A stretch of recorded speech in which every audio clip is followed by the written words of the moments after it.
Thank you for being here today. We're excited to introduce a key figure of the future of our franchise, and that's our new general manager, Mike Borgonzi. This is an important day for our organization, and we're thrilled to have Mike leading us as we work towards building a championship caliber team. First and foremost, I want to take a moment to acknowledge and thank all the other candidates who were part of this rigorous process. Some of these individuals are close professional friends, and all of them are highly respected across the NFL. It was a challenging decision, and we are grateful for their time, effort, and thoughtfulness that they put into this process. Ultimately, we chose Mike to be our general manager. But it's important to recognize that we have an incredible pool of talented leaders in the game today. We're excited to see the paths they will take and the impact they'll continue to make in this league. Next, I'd like to express my sincere gratitude to everyone involved in the interview process. Again, this wasn't an easy decision, and it required collaboration and input from many people within our organization, from our ownership group, front office staff, to our coaches and scouts. Your commitment to finding the right leader for this team was invaluable. We truly appreciate all the hard work and dedication. Now, let's talk about Mike. When we set out to find our next general manager, we were looking for someone who not only had a deep understanding of the game, but someone who had a clear vision for building a championship culture and a football team that would be successful year after year. Mike Borgonzi is exactly that person. He brings a unique combination of experience, leadership, strategic thinking, that aligns with where we want to be and where we want to go as an organization.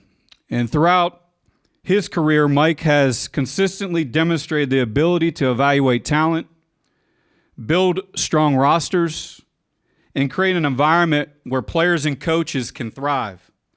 We firmly believe he is the most well-rounded candidate for the job, and we have every confidence in his ability to lead us to success. Now, Mike and I first met in 2009. I've always admired him from afar. We became professional friends in this business. We've talked over the years about players. We just had a lot of great conversations over the years. And then ultimately, we've been in negotiations with one another. And I felt like I'd rather him being on our team than have to go against him and continue to go against him out there in those negotiations. But obviously, we have a history and a relationship. I'm excited for Mike to have this opportunity, and he truly is the best candidate to lead this franchise into the future. And as we all know, we have a big opportunity ahead of us. First, with free agency, and the NFL draft is fast approaching, and it's a pivotal moment for this team. This will be Mike's first opportunity to put his stamp on our roster, and we're excited to get to work. There's a lot of talent available, and we know that Mike's approach to player evaluation and his commitment to building a team that can contend year after year gives us the best chance to succeed. We're all ready for the challenge, and we're all in this together. Mike, I want to welcome you and your family to the Titans organization. We're excited to see what the future holds under your leadership. We know you're ready to roll up your sleeves and get to work, and we couldn't be more excited for what lies ahead. Thank you all once again for being here today. We're ready to get started and take this next step in our journey toward building a championship football team. With that, I'll turn things over to Mike Borgonzi to share a few words. Mike, the floor is yours.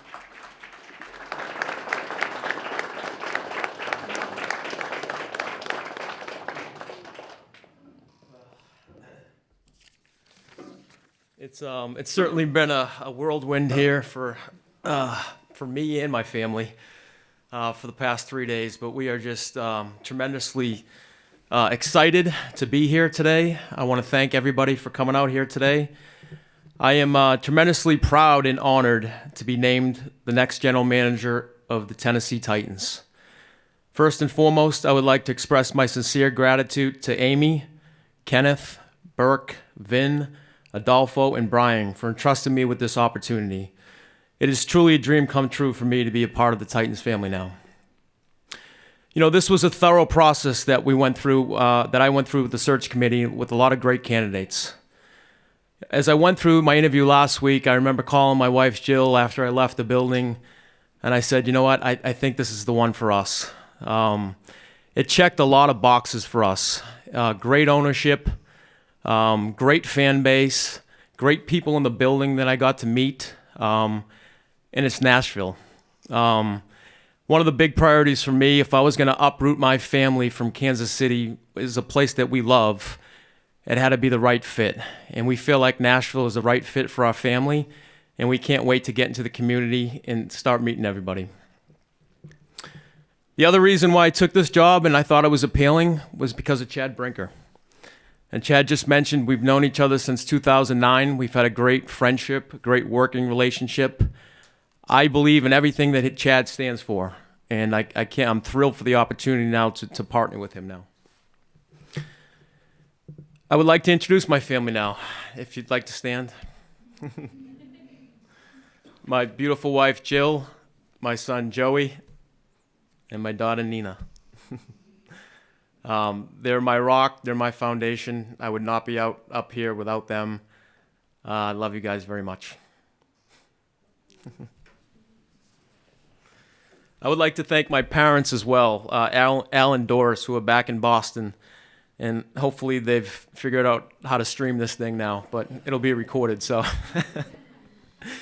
They taught me the foundational values of hard work, discipline, and really just doing things the right way with respect and integrity. So thank you to them. To my best friend and my brother Dave, you know, we pushed each other every day to try to be the very best. Thank you for your friendship and support throughout our journeys. I want to thank Clark Hunt, Tavia Hunt, and the entire Hunt family for allowing me to be part of the Kansas City Chiefs for the last 16 seasons. They're truly a first-class organization, and we had so many great memories there that we will cherish. I'd like to thank all the people in the Chiefs organization that I've developed relationships with over the last 16 years now. Coaches, scouts, support staff, business staff, and of course the players that have helped me get here today. I'd like to give a shout out to my agent, Doug Hendrickson, as well, for his friendship and his tireless work that he put in during this process. To all my mentors that have come along the way, I would be up here for days if I had to name them all, but I do want to acknowledge a few that have really had an indelible impact on my life. First, my high school coach, John DiBiaso, at Everett High School in Massachusetts. You know, early on, he really showed me the blueprint, you know, what it is to have a championship caliber team. Through hard work, discipline, resiliency, and teamwork that led us to a state championship there. To Phil Estes, my college coach at Brown University, he instilled the mental toughness that is required to be a championship team. He recruited this blue-collar city kid to an Ivy League school and completely changed my life. To Scott Pioli, who believed in me and gave me my first opportunity to work in the National Football League. My family and I will always be indebted to you, Scott. To John Dorsey, who taught me the art of scouting. He gave me an opportunity to be a part of the organization when change came about, and I am forever grateful to him for that. To Andy Reid, a Hall of Fame coach and person who exemplified everything that is good about the game of football. For 12 seasons, I was fortunate to be part of a winning culture that he instilled every day. His work ethic, his humility, and his respect for the game has had a profound impact on me. And finally, I'd like to thank Brett Veach. I met Brett when he interviewed for the Chiefs back in 2013. I immediately formed a bond and friendship with Brett that will last a lifetime. We pushed each other every day to reach a standard of excellence there. So who am I? What are my beliefs and vision for this organization? First off, I'm a little bit of an abnormality. I'm a Northeast guy with a funny Boston accent that loves country music. I'm a proud husband and father that believes in the power of love and connection. I have a passion for the game of football. I have a passion for people. I have a passion for doing things the right way through the values of character, connection, commitment, and communication. The identity of my leadership will be connected, it will be disciplined, and it will be detailed. I believe in what I like to call an us culture. Unity over self in everything that we do. We will put the team above individual agendas and make the best decisions for the Titans. I believe in the power of alignment and teamwork throughout the entire organization, where ownership, management, coaching, and scouting are all rowing in the same direction. If it's not, it simply won't work. My vision as a team builder is to draft and develop. We want to build a foundation of homegrown talent and reward those players that meet our standards. We will be relentless in our pursuit of building competition throughout the roster, whether that's the draft, free agency, waiver claims, or trades. And I think it's imperative that we build the right 53 on this roster as well, and not just collect talent. We need the right mixture of talent and character in order to build a championship caliber team. We want a big physical team in the trenches that is fast and violent on the football field. We want players that love the game of football, that are smart, that are tough, that are dependable, and they believe in unity. Make no mistake about it. The most important people in our building are the players. We are here to help, support, and develop them on and off the field to maximize their abilities in order for us to win at a high level in this league. And this will take the efforts of the entire organization to do this. In closing, I'm excited to finally start the process of building and sustaining a championship team here. I can't wait to start working with our scouts, Coach Callahan, his staff, to build a synergy that we need to consistently compete for championships. To the people of Tennessee, we will do everything in our power to represent you in the right way and make you proud to be a Titans fan. Thank you again for this tremendous opportunity. Tighten up, and with that, I'll open it up to questions. Mike, when you talk about what attracted you to this position, how much of it was having the first pick and over $50 million in cap space? Sure, that's pretty attractive.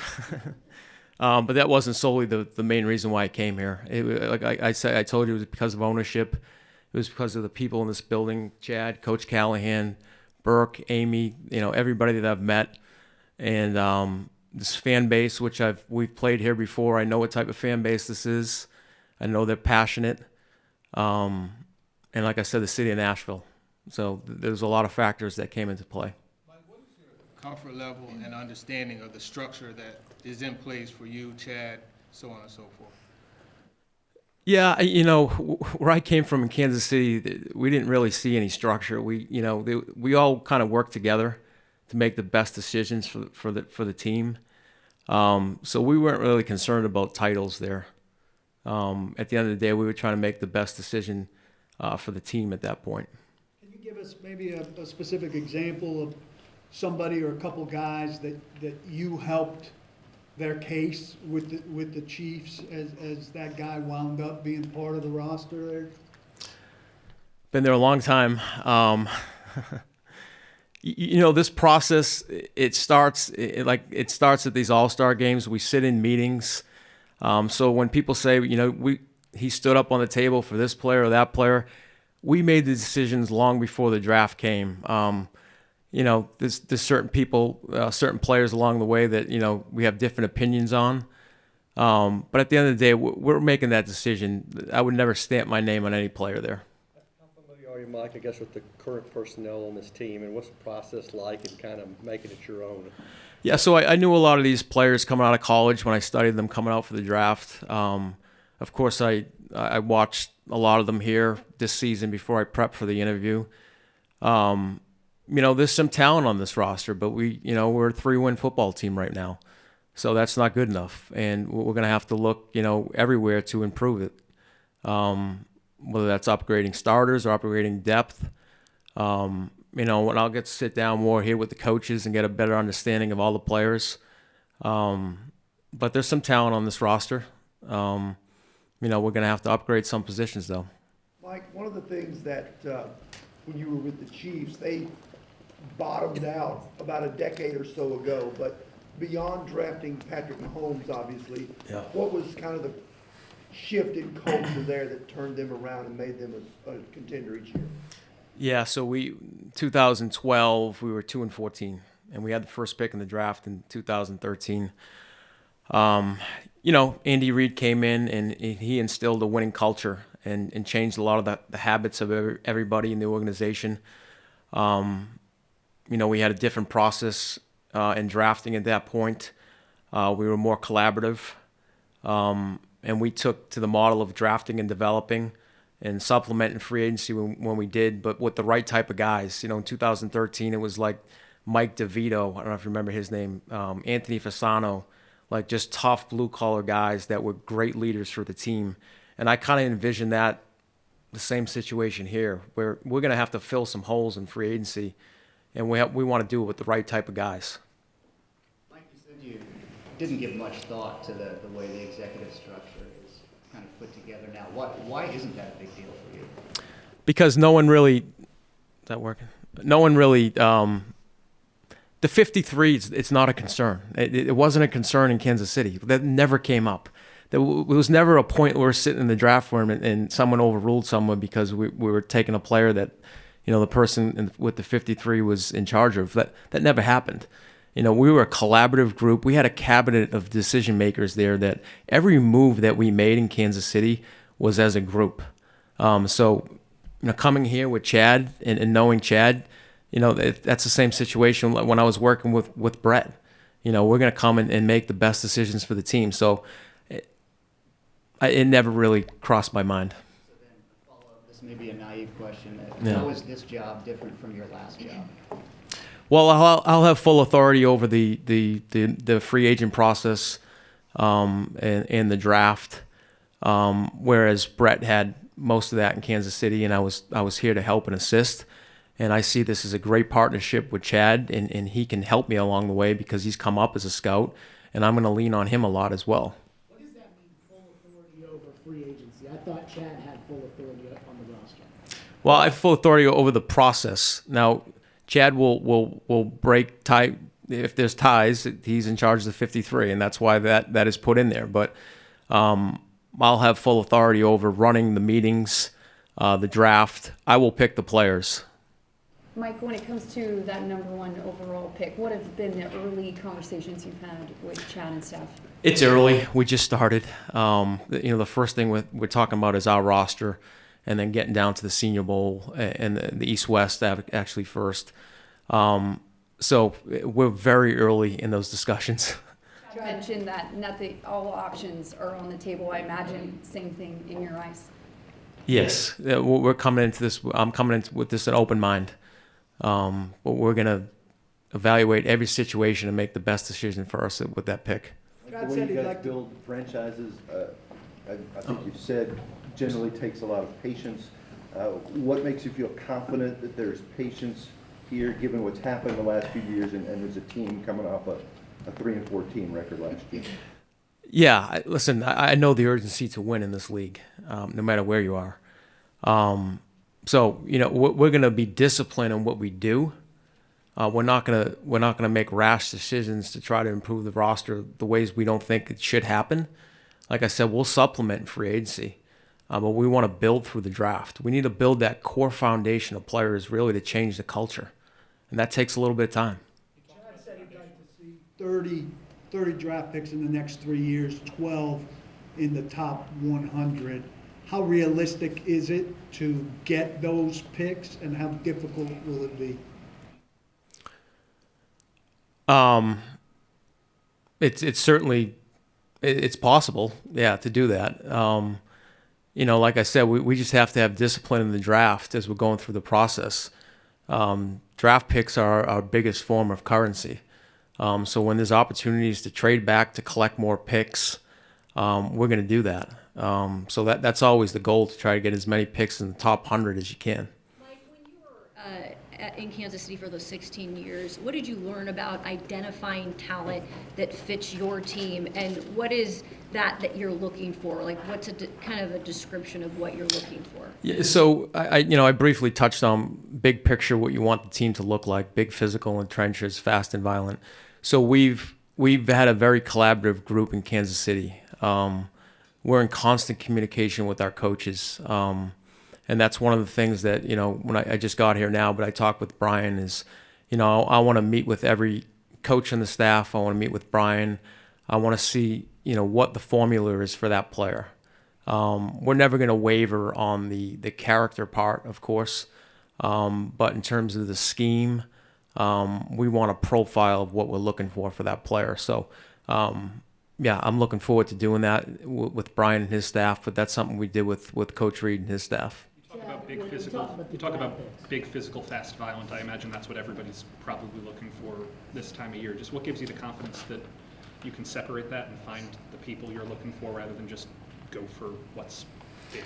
Yeah, you have to be very thorough in the process and define exactly what you're looking for. So if you want a big, tough offensive line, then those are the guys you take, and you got to go out and find them, whether that's free agency, trades, draft, waiver claims. You have to search under every rock, and if you want to have fast players, look for fast players and identifying those. And like I said, it's not just collecting talent, though. It has to be the right fit with the talent and the character piece. Chad, when it comes to the draft picks, Mike says that he's got the final say on the draft picks. But if, for instance, with this number 1 pick, if you had a strong conviction that the guy that Mike liked was not the answer, would you be able to overrule Mike on that draft pick? Like I said before when we talked, this is going to be a we decision. You got to understand the process that we go through in all this. We're going to be in that draft room starting when we get back from the All-Star games. No daylight for the month of February. Our process is, we get in the room, we start with the offensive tackles, and we go from the top of the draft board all the way to the bottom, and we watch 3 or 4 games on every guy and start building the board. Once we get to the draft, you let the board talk to you. The work has been done at that point, and you allow the board to talk to you. But ultimately, like I said before, Mike is hired to build this roster, and he's going to get every opportunity to build the roster. Chad, this is your guys' 3rd attempt at this kind of a structure. What gives you the confidence that this is going to be the thing that gets it right? I think Mike Borgonzi. So just to clarify, when you guys are setting the board and you're deciding, okay, here's who we like at number 1, if he has a strong conviction for who number 1 is and you don't believe that, who then goes in the number 1 slot? We will work through that together as a team. I know what you're trying to get to. I understand the question, but that's not always how it works inside the NFL building. Mike just kind of talked about that and how the process worked with Andy Reid and Brett Veach and the group over there. It's not going to be any different here. We're all going to be involved in working through that, and we want to be in a room. We want diversity of thought in the room. You want to have healthy debate. You want to go through those things together. And, if Mike sees something in a player that I'm not seeing, guess what I'm going to do? I'm going to go back and watch more tape on that player and vice versa. We're just trying to get to the right decision for the Tennessee Titans. And that's why I believe this partnership is going to work. We both grew up in the same system. And it's not that we're always going to think the same, but I think the process will mine that out, and we'll eventually get to that point where we agree on what we're picking, whether it's number 1 or whatever round that is. When you go through the process, Shrine Week, Senior Bowl, and you evaluate these quarterbacks, how much does getting your hands on and being able to feel them in person go into your evaluation? And then also your experience with and your input in Patrick Mahomes and drafting off of what he can do as opposed to what he has to improve upon. How much would that play into if you guys take a quarterback? Yeah, the quarterback position, you need to go in person and see that player, whether it's practice, all-star games. So that's going to be a very important part of it. And then just, sitting down, meeting with the with the player and have Coach Callahan, his staff, talk to him as well. As that's a big part of it. When we went through with Patrick, we identified him early. It was a rare skill set that you could see.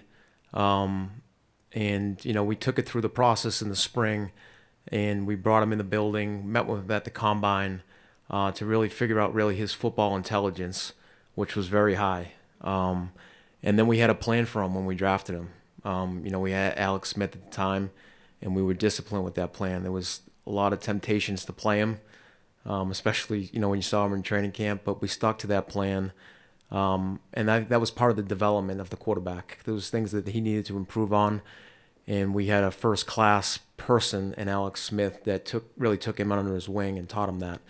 So every quarterback's different in terms of the development and what they need, and that's the important part for us to figure out here in the spring. After taking this job, did you start getting calls, feeling out that number 1 pick and that viability?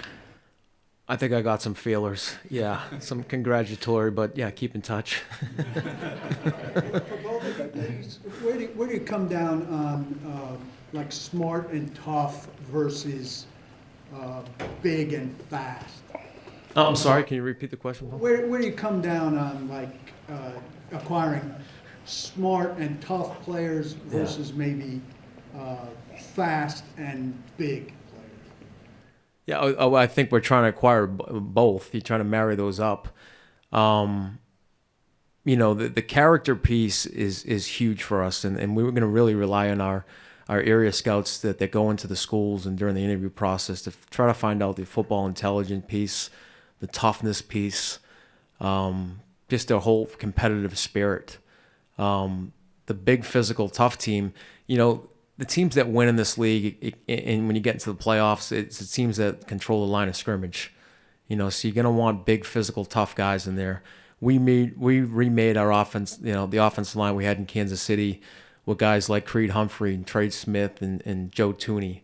So I think it all starts up at front. There was a year that we had a bunch of injuries to the O-line, and, we got beat pretty bad in the Super Bowl that year, and it showed. So I think that's going to be an emphasis for us to really build the fronts.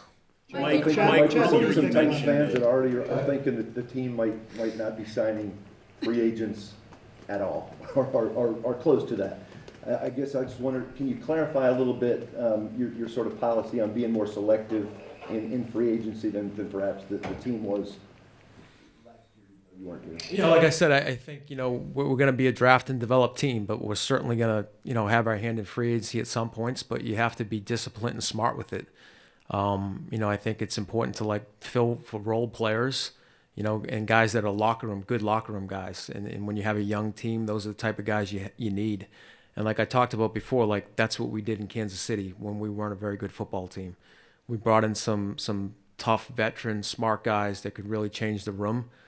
And guys like Anthony Fasano and Mike DeVito. I think those are the things we're probably going to be looking at. Mike, you mentioned. I'll answer your question. I know you asked me as well. Big, fast, smart, tough football players love winning more than anything else, right? But when it comes to building the roster, of course, we want to be big and tough in the trenches. You want speed on the outside. But the question you're asking about the smart and toughness part, that's when we get with the coaching staff. That's part of roster building. You figure out what positions are the ones that you can get away with a little bit less. And that's something, the conversation we will have with Brian Callahan, we'll have with Denard Wilson on the defensive side of the ball, where maybe if you can't find the complete package, what are those positions where we can get away, or where we actually need someone who is just a smart, tough, gritty football player. But there's other positions that you have to have the speed, you have to have the explosiveness, you have to have the size and the length to affect the game that way. What have your initial conversations with Brian been like? They've been great. We've had mutual friends over the years and coworkers. And of course, we competed against each other over the years when he was in Denver, and then, of course, his last stop in Cincinnati. But yeah, we've had great talks. During the interview process, we had great talks, and we're going to continue those talks, and we're going to head down to these All-Star games here coming up. But just getting a feel for the entire roster, that's really the first thing that we have to figure out, and then discussing the strengths and weaknesses, and then I'll meet with his staff as well. Mike, Like, you talked when people about, hit up and down the draft with the Chiefs, they've been able to find guys like L'Jarius Sneed in the 4th round, Trey Smith in the 6th, Tyreek Hill in the 5th. What is the key to not only identifying those players, but developing those players so that they can do more than cover a punt for you? Yeah, I think like I talked about, we did a tremendous job.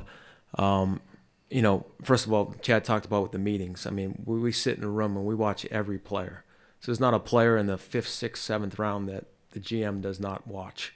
So that's just our process. And then when we bring the coaches in the spring, that was one of the things that we wanted to make sure there was a vision and buy-in for the player. So we wanted to make sure we're on the same page on the player that we were taking. They knew exactly what they needed to develop and get better at. So some of those players, you mentioned, even like the Jalen Watsons and the Sneeds that we had there, we knew exactly what we were getting, and the coaches knew exactly what they were getting. And I think that's important on being on the same page. Mike, you talked about words like unity and alignment. What, maybe aside from your relationship with Chad, specifically equips you to kind of be that bridge piece for this organization? Besides my relationship with Chad? Yeah, or maybe if that's a factor, but Yeah. just for you specifically, why Yeah. are you equipped to kind of be this bridge and unity and alignment? Yeah, because I've seen it in Kansas City, and I think that was one of my roles there. I oversaw the personnel department, and I would try to connect other departments in that building, whether it was training room, strength and conditioning. And I just knew if there wasn't alignment and communication in the building, then it just doesn't work. I've seen dysfunction before too, and I've seen when it works. So when everybody's on the same page, rowing in the same direction, they know they have the same vision for what you're trying to accomplish, and the communication is at a very high level, then you can have success. And that's what I experienced in Kansas City. That's why I believe in it. When we walk into the draft room, for example, one of the things we talk about, and you mentioned this before, about how titles don't matter. Everybody's title gets checked at the door. We walk in there as one unit. And my scouting report is going to be on display for everybody in that room to look at and evaluate, as well as his and everybody else in that room. And we're all in there collectively trying to get this right. And the guys on our staff, maybe the scouting assistant who's just getting started, is going to see that I missed on a player. Maybe I had a bad day at the school that day, or I didn't have a good evaluation. It's going to be on display, so we're all being held accountable in that room together. But also it's a development piece for our young scouts too, as they get to see and watch how this whole process comes together. So that's what's maybe unique about this and why this has been successful in the places that we came from. We've seen it work, and we've seen people leave those places and be successful in other organizations by implementing that process. That's why we believe in it so much. Mike, you talked about serving the players.